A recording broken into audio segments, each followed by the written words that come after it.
ইতিহাস ফিরে আসে, ইতিহাস কথা কয়, ইতিহাস জেগে ওঠে যুগে যুগে। প্রিয় ভিউয়ার্স, আপনারা দেখতে পাচ্ছেন যে আমি একটি মসজিদের সামনে দাঁড়িয়ে আছি। আসুন আমরা আগে এই মসজিদটি এক নজরে দেখে নিই, ক্যামেরায় আমরা মসজিদটি দেখে নিই। এই মসজিদটি হচ্ছে মহিপুর কেন্দ্রীয় জামে মসজিদ। এই মসজিদটিকে নিয়ে আজকে আপনাদের সামনে আমি ইতিহাসের আলোকে ইনশাল্লাহ একটি ডকুমেন্টারি উপস্থাপন করতে যাচ্ছি।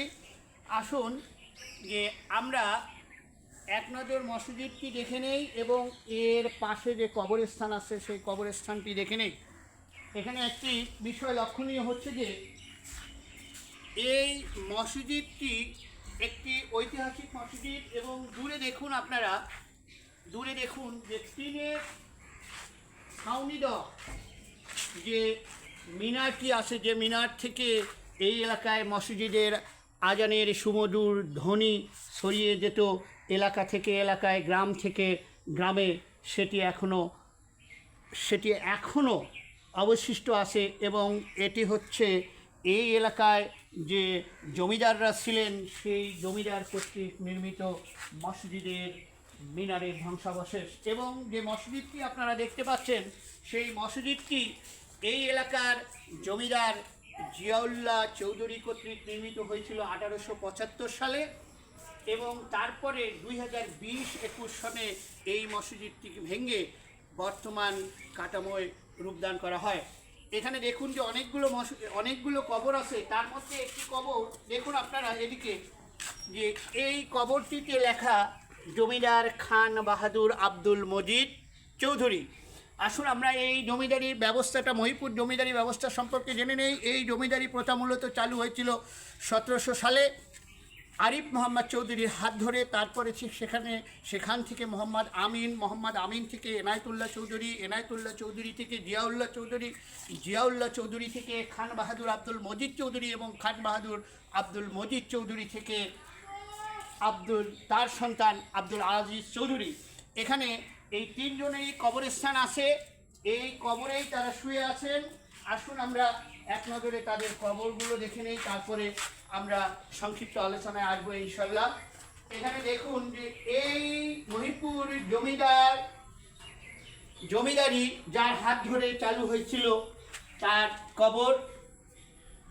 তার কবর ওখানে দেখুন যে এই যে খোকসা গাছের পাশেই লেখা জমিদার জিয়াউল্লাহ চৌধুরী এবং এই যে এদিকে শুয়ে আছেন খান বাহাদুর আব্দুল মজিদ চৌধুরী তার সন্তান, এবং এই জিয়াউল্লাহ চৌধুরীর পাশে শুয়ে আছেন খান বাহাদুর আব্দুল মজিদ চৌধুরীর সন্তান আব্দুল আজিজ চৌধুরী। এই জমিদারির সর্বশেষ জমিদার ছিলেন সৈয়দ শামসুর রহমান বাবু চৌধুরী। আসুন আমরা সংক্ষিপ্ত আকারে সেই ইতিহাস জেনে নিই। এই জমিদারি ব্যবস্থা অত্যন্ত প্রাচীন এবং আমি তো বললাম যে 1700 থেকে 1950 সাল পর্যন্ত এই জমিদারি ব্যবস্থা চালু ছিল। 1950 সালে আমরা জানি যে estate acquisition and tenancy act অর্থাৎ জমিদারি প্রজাস্বত্ব আইন সেটি চালু হয় এবং এর ফলে এই জমিদারি ব্যবস্থার বিলোপ ঘটে। এই জমিদারি ব্যবস্থার সবচেয়ে প্রজাবৎসল এবং প্রজাহিতৈষী মহানুভব জমিদার ছিলেন জিয়াউল্লাহ চৌধুরী। এই জিয়াউল্লাহ চৌধুরীকে নিয়ে আমাদের এখানকার সগিরউদ্দিন বয়াতি তার গানে বলেছেন যে এই এলাকা শাসন করত বাউরা জমিদার, 7 খুন মাপ হইল তার বউয়েরই কারণ। এবং এই যে আপনারা দেখতে পাচ্ছেন খান বাহাদুর আব্দুল মজিদ চৌধুরী, ইনি খান বাহাদুর উপাধি পান 1886 সালে। 1883 সালে জিয়াউল্লাহ চৌধুরীর মৃত্যুবরণের পরে তিনি এই এলাকার জমিদার হিসেবে শাসন ব্যবস্থা হাতে নেন এবং 1896 সালে ব্রিটিশ সরকার কর্তৃক তিনি খান বাহাদুর উপাধিতে ভূষিত হন।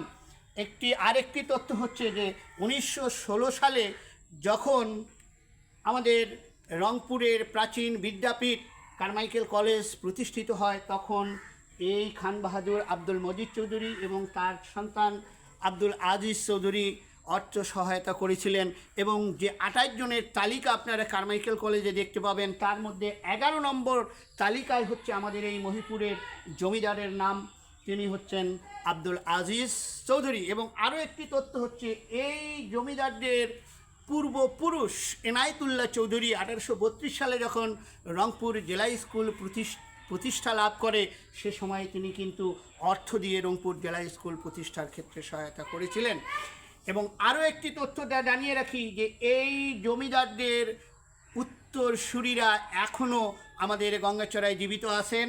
এই জমিদারদের উত্তরপুরুষরা হচ্ছেন আমাদের কলকন্দ তাকিয়া শরীফের মরহুম পীর সাহেবের বংশধর, এবং আমরা জানি যে মরহুম মোস্তাফিজুর রহমান খোকা চেয়ারম্যান বা খোকা মাস্টার হিসেবে যাকে আমরা জানি, তারা হচ্ছেন এই জমিদার বাড়ির উত্তরপুরুষ। তো প্রিয় গঙ্গাচড়াবাসী, বিশেষ করে আমার যারা যুব সমাজ আছেন, আসুন আমরা সঠিক ইতিহাসকে জানি, ইতিহাসকে নিয়ে গর্ব করি এবং গঙ্গাচড়ার ইতিহাসকে বিশ্বের কাছে এবং সারা বাংলাদেশের কাছে তুলে ধরি। এই প্রত্যাশা রেখে শেষ করছি। সবাই ভালো থাকবেন, সুস্থ থাকবেন। আল্লাহ হাফেজ।